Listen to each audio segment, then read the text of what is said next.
Sorry about that. See, we've run out of time on the original video here. But Jimi Hendrix wants to get his sound across in a way that the guitar is going to do the talking for him, and that's exactly what Purple Haze does. And really, if you take on that first Jimi Hendrix Experience record, the first two Jimi Hendrix Experience records, that's exactly what you're going to hear throughout the entirety of those records, or at least mostly, is him speaking with his guitar. Now, Jimi is a singer, he's a vocalist, he is a songwriter, he writes the lyrics. But his guitar is the main thing for him. That is where he speaks the loudest. We also have, at this point in time, the Jefferson Airplane has released Surrealistic Pillow, which dropped the singles White Rabbit and Somebody to Love on the radio. Now, obviously, augmenting the dual guitar attack there with a rhythm and a lead guitar, probably for the first time. We've got a rhythm guitar playing distorted chords, and then we've got a lead guitar which can bust out and play solos and licks in between the chorus and the verses. We also have a vocalist in Grace Slick, who is your first person to actually just grab that microphone with a clenched fist and yell at the top of her vocal ability to get her point across lyrically.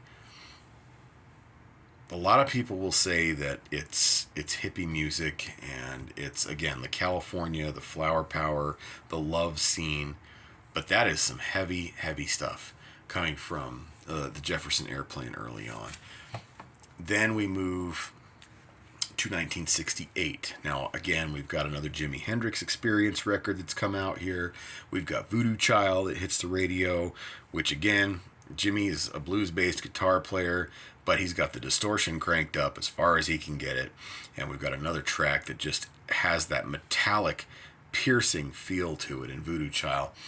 And then we have Iron Butterfly, which is going to experiment with a track that they're going to end their record with, which is going to take up the entirety of the second side of the vinyl record, called In-A-Gadda-Da-Vida. Now, not only do we have this blaring Hammond organ, most likely played through a Leslie cabinet, which is going to make it sound like a guitar in its own right, but we have the guitar that is cranked and distorted. And this track, even if you were to play this as a 2.5-minute song, is something you're going to want to turn around and put back on again. The heavy is at an all-time high right now. But what Iron Butterfly did was they strung this thing out for almost 18 minutes. We've got a drum solo. We've got the organ swirling. We've got an atmospheric darkness and the guitar that just runs through the whole thing. And then the deep, just piercing vocal delivery of Doug Ingle on this song. In-A-Gadda-Da-Vida becomes all of a sudden your first progressive metal song, if you're really, going to go back that far to find out where progressive music comes from. The same year, we have the Beatles releasing a track called Helter Skelter, which is going to talk about, well, we'll just go with, this is a heavy metal subject matter. And then Born to Be Wild, off of Steppenwolf's first album, their self-titled album, which actually mentions the phrase heavy metal. Now, you listen to the song, you know it's talking about motorcycles, but at the same time, now we've got a name to put to it. So in 1968, we've got the music put together, the way people are trying to make it sound, and we've got a name. Now we move on to the 70s. And when we go to the 70s, sorry, I lost my notes here. So we'll go to we'll start. With 1970. The Guess Who releases the album American Woman, which is mostly rock and roll stuff, but we've got that introductory guitar part after the acoustic intro to the song. We've got a very heavy driven guitar by most likely Randy Bachman. There's a lot of information that's not as readily available back in the 60s and 70s as it is today. We know Randy Bachman was the main guitar player and he was the main music writer in the band at the time, so assuming it is Randy Bachman that plays that intro. It's driven, it's deep, it's dark, it's got a lot of reverb on it. However, the Focus for 1970 comes out February 13th. And do you know what happened on February 13th of 1970? A band called Black Sabbath releases their first album. The album is called Black Sabbath, and the first song that they push to the radio stations is called Black Sabbath. At this point in time, all the influences, all the things that were used to build to this point, the different kinds of sounds that people are trying to find, and the different sort of ways to make these sounds by doing things to manipulate their instruments and their amplifiers and their tools. It's come to a head, and Black Sabbath has figured out exactly how they want to get their sound across, which came by accident. Obviously, if you know the story of Tony Iommi, the guitar player in Black Sabbath, he worked in a factory and lost the tip of his two fretting fingers, his first two fretting fingers, in an accident in the factory. So he had to downtune his guitar to make the strings softer so he could finger the chords again. So now we have the reverb. We have the vocal delivery in place. We've got a rhythm section consisting of a bass guitar, an electric bass guitar, and a drum kit. And we have a guitar that now has to be downtuned so the guitar player can continue to do what he loves to do. And we have what comes out as the song Black Sabbath. If we're going to add all the ingredients together, all these things that have happened over the last 20 years, 21 years, and put them in a pot and stir them up and pour that out into a pan and throw it in the oven, what comes out is heavy metal. That's Black Sabbath, 1970. 1970 in March, a band called Mountain, fronted by a guitar player and a singer named Leslie West, releases their first album called Climbing. Well, okay, the band's first album. Leslie West did release an album with these musicians on it, but he called it his own. He didn't call it a band album. Mountain Climbing comes out in 1970 with a song called Mississippi Queen, which, again, emulates everything that Black Sabbath was able to do, what they were able to put together and come up with on that first song and that first record. And then in June of that same year, a band that started as a classical rock and roll band. They would use a string section every now and again, and they would do some pop standards and turn them up a little bit, play some guitar over them. They had a couple of lineup changes. They ended up with a new singer and a new keyboard player and a new bass player, and decided to just keep the same name and start the band over again. So in 1970, Deep Purple releases an album called In Rock. Now, you might not be as familiar with the album name, but what you would probably be more familiar with is a song called Child in Time. Now, if we go back to Iron Butterflies, In-A-Gadda-Da-Vida, and say that might be the first progressive rock song or progressive metal song, might be, you can't discount Child in Time. If In-A-Gadda-Da-Vida is not that track, Child in Time is.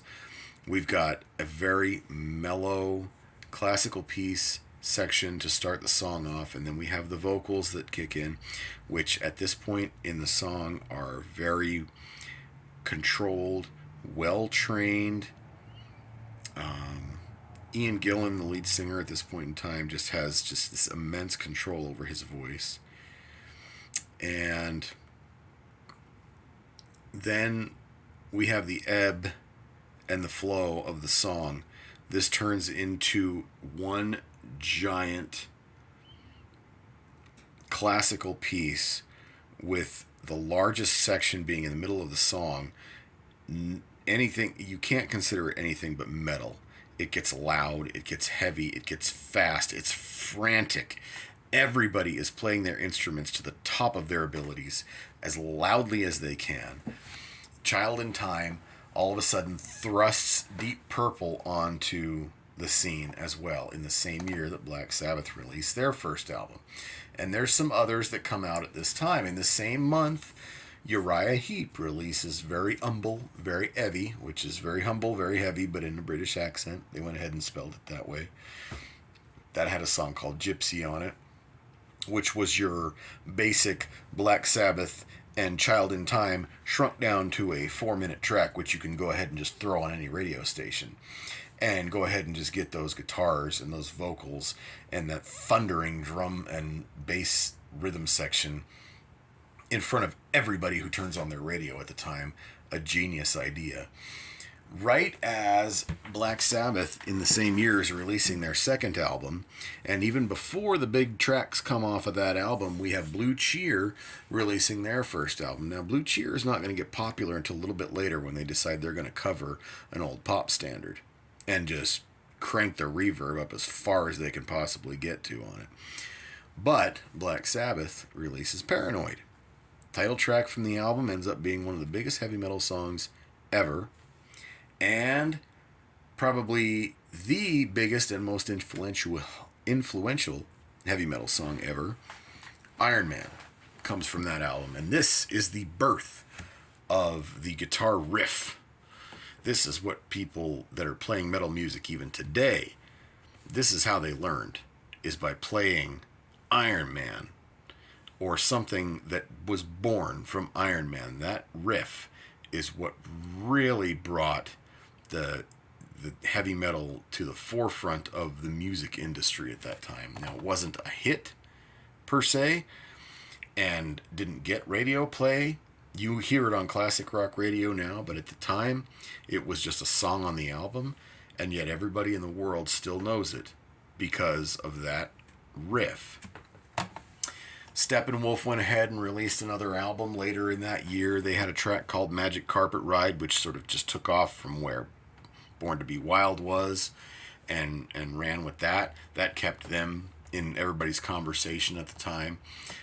Sir Lord Baltimore released another album later that year called Kingdom Come, and this is where Sir Lord Baltimore really joined that heavy metal family, sort of with the Black Sabbath and the Deep Purple and the Blue Cheer at that time. The only problem is this is really where his run ends, is in December of 1970. But now we have something that we can call heavy metal, and we have a sound structure. We know what people are looking for. So in 1971, in March, a band called Alice Cooper releases their first album. I know, there's a guy named Alice Cooper. Well, he was the singer of the band. Okay, that was not his name back then. And when the band broke up and he wanted to keep playing music, he just took the band's name with him. Now, he did, during the course of the band's tenure, he did change his name legally to Alice Cooper. So when the band eventually did break up, he was able to take that with him and still plays their old songs in concert, but he's got his own albums worth of material that he can play now as well. But Alice Cooper comes out. 1971 March, also Jethro Tull releases an album called Aqualung. Now, prior to Aqualung, we know Ian Anderson, the lead singer from Jethro Tull, plays the flute. That's his main instrument. But all of a sudden, Aqualung comes out, and Martin Barr decides he's going to turn his guitar up a little bit. And Ian Anderson says, yeah, that's a good idea. Go ahead and do that. So now we've got a heavy metal album, which is permeated throughout with flute. Doesn't make it any less heavy. Jethro Tull's Aqualung. That is one that fits on the list of, if you're going to make, say, a top 50 metal albums of all time, you can't not put Aqualung on that list. Bands that have come out, obviously Blue Cheer releases another album this year. Thin Lizzy releases their first album this year. Deep Purple comes out in July, releases another album. There's not as much on this one that's going to make them bigger than they were when Child in Time came out off of In Rock, but they're not done yet. The Who releases an album called Who's Next, which pretty much, if you're a radio DJ and you're feeling sick and you need to step away for a little while, you can just go ahead and throw this album on, especially if it's on a CD, so it'll play all the way through both sides, and just let it play. And the people listening to the radio at this point in time, they're going to know every single song. So now The Who has taken this heavy rock music sound, and they've created an album full of hit songs. start to finish. Find a song on that album that you don't know and you don't love. I dare you. The same month, this is August, that we're talking about now, in 1971, Black Sabbath releases album number 3, Master of Reality. They've shrunk a couple of songs down to make them a little bit shorter, but they've also cranked it up a little bit to make some of these songs a little bit heavier. So when Sabbath started out being the darkest, heaviest, meanest, scariest thing on vinyl, well, now they're taking it up a notch. How did they do that? Well, now Tony Iommi says, well, just watch. This is what I can do with a guitar. I've retrained myself how to play because my fingers are tiny now. I know what sound I'm looking for. I know how to get it. And now I'm going to take it and run with it. And he's doing it this year. This is their second year as Black Sabbath, and they're already on album number 3. Uriah Heep releases an album in September called Look at Yourself. Now, Uriah Heep is another band that, they get big for a minute, but as soon as they do, they're kind of gone. But they did what they wanted to do. They got their name out there. They got a song on the radio, and honestly, Uriah Heep is still around today. So they did their job there. Led Zeppelin this year releases their 4th album. It's called Led Zeppelin 4, or it's called Untitled, or it's not called anything because it's got nothing on the spine. What it is Led Zeppelin's 4th studio album. You might have heard of this one, considering it's one of the biggest albums in music history as far as sales are concerned. And it's got a song on it that sort of got a little bit of radio play called Stairway to Heaven, with a section at the end which is sort of the prototype for anybody that wants to play heavy music. There's that. Along with pretty much every other song. I would say like 6 out of the 8 songs on that album, they're the reason why when people say heavy metal, the name Led Zeppelin pops into their head. It's those songs. Nazareth released their first album this year, which would have been late November. I'm not sure exactly on the date. That one's not quite as readily available on the interwebs right now, but it's out. It was that year. It was December. And UFO, I want to say, released their second album in 1971. Now this is, if you're a Scorpions fan, you might understand where UFO was at this point in time, and kind of maybe what helped to get the Scorpions off and running maybe a year later than this. But UFO was another band that, without a hit song and without something that people can look back on and say, oh yeah, that's my favorite UFO song, they were still right in the mix of that entire thing. They took exactly what everybody else was doing, and they went ahead and hired a producer and said, let's just polish this a little bit. So let's take our loud and heavy and dark music and our guitar solos and our drum solos and our thundering bass guitar and our high flying vocals, and we'll just package it all together really nicely, and we'll make it sound like a really good, complete piece. Yeah, UFO went ahead and did that. Now, tell me that didn't pave the way for people like Van Halen and Bon Jovi and Motley Crue and Poison and Guns N' Roses. Maybe I'm wrong, but I'm not. The very next year, now, I'm not going to touch on every single year, but I feel early on here, I think we really need to dig into some of these things. Simply because of some of the things that went on, especially in 1972, the Blue Oyster Cult releases their first album with a track called Cities on Flame with Rock and Roll. So now what we have is, obviously we've built the sound, and we've built the production, and we've built the vocals, and we've built the delivery. Now we have Blue Oyster Cult jumping on the stage, and all of a sudden we have a look to go with everything. We have pyrotechnics, we have flames, and we have a 5-piece band with, at any given time, could have 3 guitar players standing on stage at the same time. Blue Oyster Cult, January of 1972. In March of that same year, everything changes. Yes, Thin Lizzy released their second album. That's not it. Deep Purple releases Machine Head, and there's a track on that album. As a matter of fact, I think it's the last track on the album, and it's called Smoke on the Water. If you do not know Smoke on the Water, You don't know rock and roll. You don't know hard rock. You don't know heavy metal. You don't know Deep Purple. And by all accounts, you might not have ever even turned on a radio. Smoke on the Water is the track that skyrockets Machine Head and Deep Purple into the musical stratosphere. All of a sudden, they're one of the top 3 biggest musical acts in the entire world.